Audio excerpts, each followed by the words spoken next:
तो इसी भी जो आपने कहा कि जेडीयू को साधे रखना भी आसान काम नहीं होगा और नीतीश कुमार वैसे भी विदेश यात्रा पे जा रहे हैं, तो ऐसे में जो काफ़ी दिन से चर्चा चल रही है, आप शुरुआत से ही बता रहे हैं, जब लालू यादव के साथ थे नीतीश कुमार तब से ही उनकी डिमांड है कि विधानसभा चुनाव 7 हो जाएं।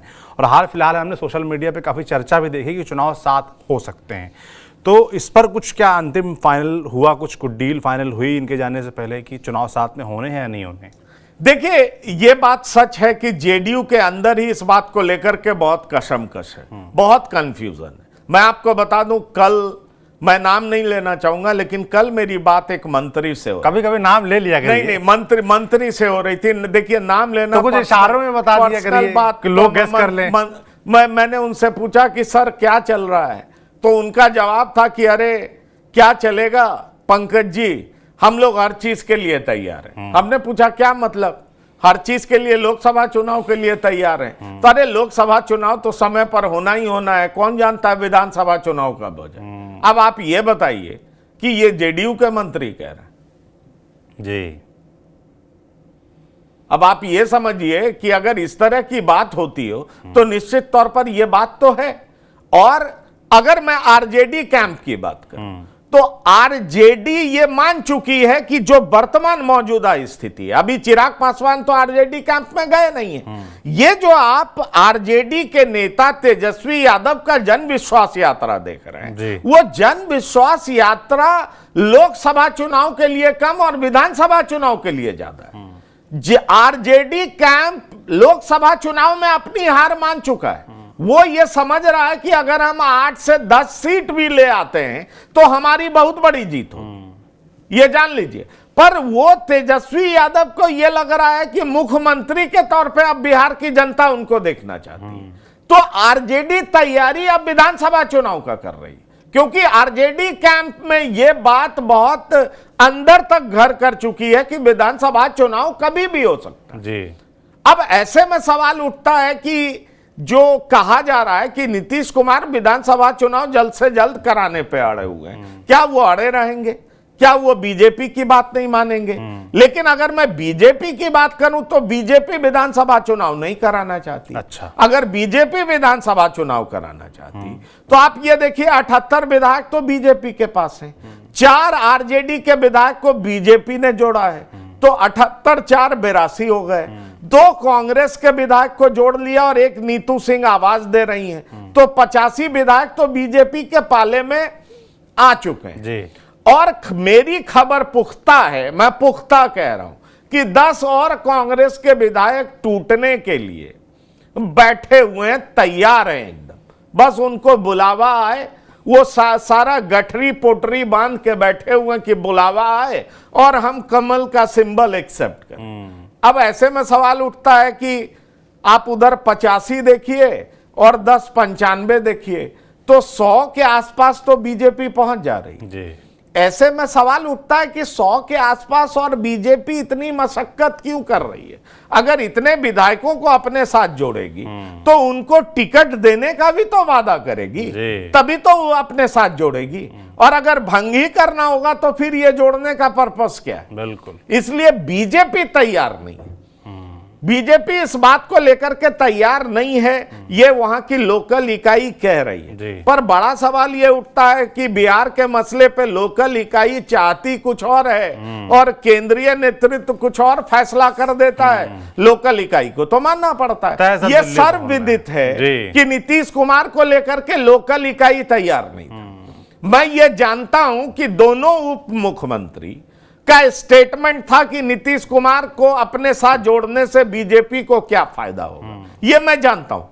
लेकिन जब उनको बताया गया कि नहीं फायदा होगा, इंटरनल सर्वेस का हवाला दिया गया और कहा गया कि आप तैयारी करिए उनके साथ सरकार बनानी। और फिर जब केंद्रीय नेतृत्व का फरमान आया, और आप जानते हैं कि जो पार्टी इतनी मजबूत हो, जिसका केंद्रीय नेतृत्व इतना मजबूत हो, उसके फरमान को टालने की हिमाकत लोकल इकाई कहां से कर सकती? बिल्कुल।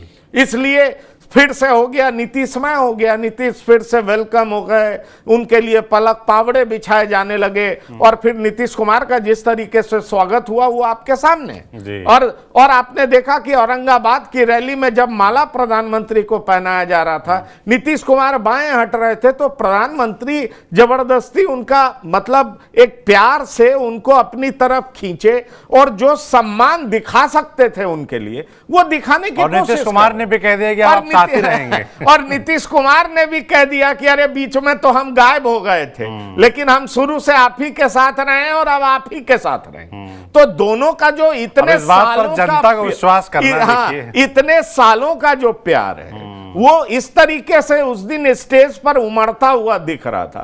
तो आप समझ लीजिए कि दोनों की जरूरत एक दूसरे के लिए क्या है, ज्यादा जरूरत कहा जाए। मैं वही कह रहा हूं।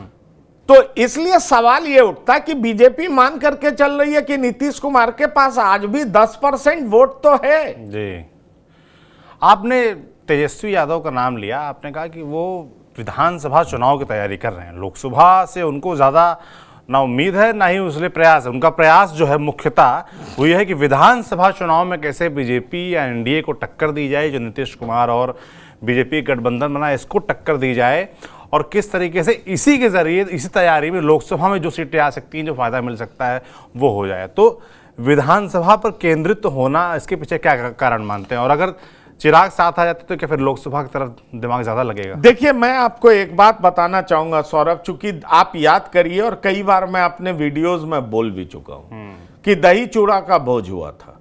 7 मिनट के लिए नीतीश कुमार लालू प्रसाद के घर पे गए थे।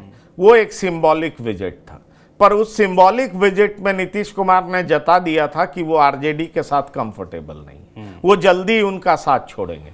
और उसके अगले दिन लालू प्रसाद यादव और तेजस्वी यादव नीतीश कुमार के घर गए थे। और घर गए थे तो लालू प्रसाद का सीधा सवाल था कि अरे भाई, सुनने में आ रहा है कि आप हम लोग का साथ छोड़ना चाह रहे हैं।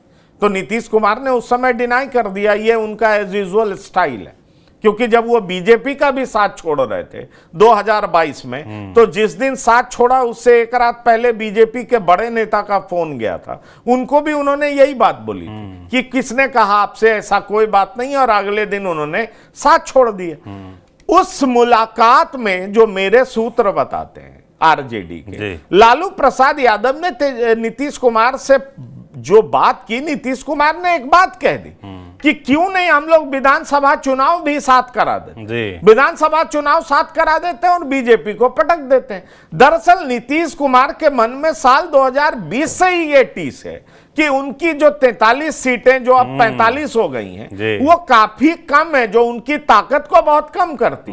उनको लगता कि अगर फिर से चुनाव होगा तो हमारी सीटें बढ़ेंगी, और हमारी सीटें बढ़ेंगी तो हम जल्दी से पावरफुल होंगे। इसलिए उनके अंदर ये जो टीस है उसको वो दूर करना चाहते हैं। वो जब आरजेडी के साथ थे तब भी ऐसा चाह रहे थे, वो बीजेपी के साथ आए हैं तब भी ऐसा चाह रहे हैं। लेकिन सवाल है कि उस समय आरजेडी नहीं चाह रही थी, इस समय बीजेपी नहीं चाह रही है। तेजस्वी क्या चाह रहे हैं?